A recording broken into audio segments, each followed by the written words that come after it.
Hi. Do you want to improve your English speaking and writing skills?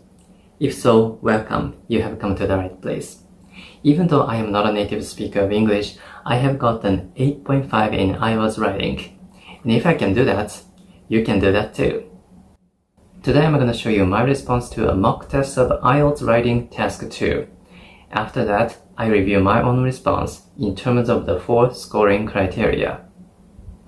Alright, let's get started.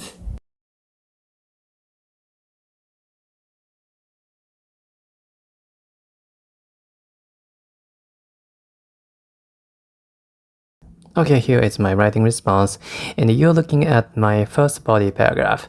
In this video, I'm gonna show you only the body paragraphs. Okay, let's go. Some educationalists assert that school students can learn most effectively when they teach their younger counterparts. One experiment proves the efficacy of this pedagogy. In an elementary school in my country, 6th grade students were required to teach 3rd and 4th grade pupils for 30 minutes. A total of 5 times in a month. The subjects they taught were varied but quite basic ones, such as arithmetic. Thereafter, these older students almost unanimously said that they found this experience highly advantageous because not only were they able to develop their communication skills, but they also deepened their own understanding of the subjects that they taught. Okay, the second paragraph. The way of learning mentioned in the previous paragraph also had a positive impact on the younger pupils. Many of them said in a survey that they felt more comfortable asking questions to those teachers than to their adult teachers. This is because the younger teachers were not used to teaching, and therefore they made every effort to make sure that everybody understood everything. Seasoned adult teachers, on the other hand, would just give a one-sided lecture as if all children already had common knowledge.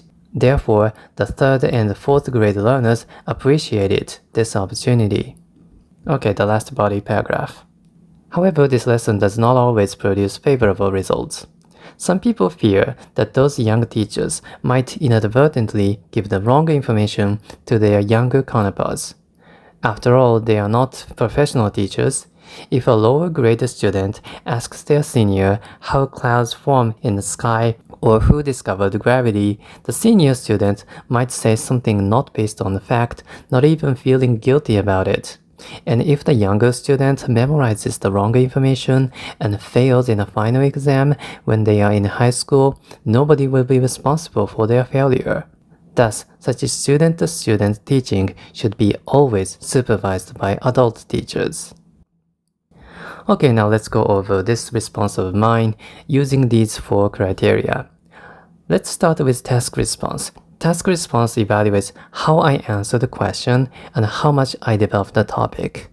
In terms of that, I think I did fine because I was able to include 2 advantages and 1 disadvantage in my essay. In my first body paragraph, for example, look at the yellow part. I gave a very detailed description of the experiment. In an elementary school, 6th grade students teach 3rd and 4th grade students for 30 minutes. They teach arithmetic and other subjects. You know, this is very detailed. Actually, this experiment story is fake. This is not based on the truth, but it's okay because IELTS is not about facts. It's only about your English. And in my second paragraph also, I talked about why the younger students like their seniors' lesson. So this is good. And also in my final paragraph, I talked about what exactly would happen in a classroom as well as in the future that would have a negative impact on the younger students.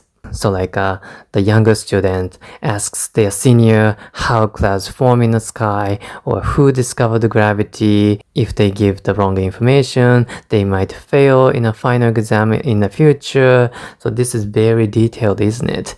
So remember, in IELTS writing, the more detail, the better.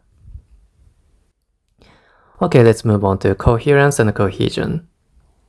Here, it's very important to use cohesive devices, and not just 1 or 2 of them, many of them. I looked back and I found I used 5 cohesive devices, so that's a lot, so that's good. And also, I want you to be able to use this kind of confusion. Mentioned in the previous paragraph. Mentioned in a previous paragraph. If you say something like this, this will create a connection between the paragraph you're looking at right now and the previous paragraph. So this is another way of using cohesion. Okay, lexical resource. In lexical resource, you should use collocations. A collocation is a pair of words, and there are several possible collocations. One is an adjective-noun collocation, such as nice person. And also, there's an adverb-verb collocation, such as sometimes go, and there's an adverb-adjective collocation, such as very clear.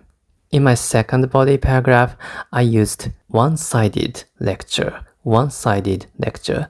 So instead of just lecture, I said one-sided lecture. So this is an adjective-noun collocation. By one-sided lecture, I meant a lecture where the teacher just keeps talking and talking, and the students just keep listening and listening. And in my last paragraph, I said inadvertently give the wrong information. Inadvertently give the wrong information. So this is an adverb-verb collocation. Do you know what inadvertently means? If you inadvertently do something, it means you do something bad or something embarrassing, not on purpose. Finally, grammar. If you're aiming for a high score, you have to be able to use advanced or difficult grammar. Let's take a look at my first body paragraph. Not only were they able to do something. Not only were they able to do something. If you put not only at the beginning of a sentence, the order of the subject word and the verb gets reversed. This is advanced grammar that you should be able to use in your writing responses. So let's practice. For example, not only do I like animals, but I have also written a book about animals. So in total, I have written 302 words without the introduction and conclusion paragraphs. So that's a pretty big amount. So yeah, this is a good work. Okay, I hope you found this video useful. Leave a like, subscribe if you're new, and most importantly, let me wish you good luck on your test.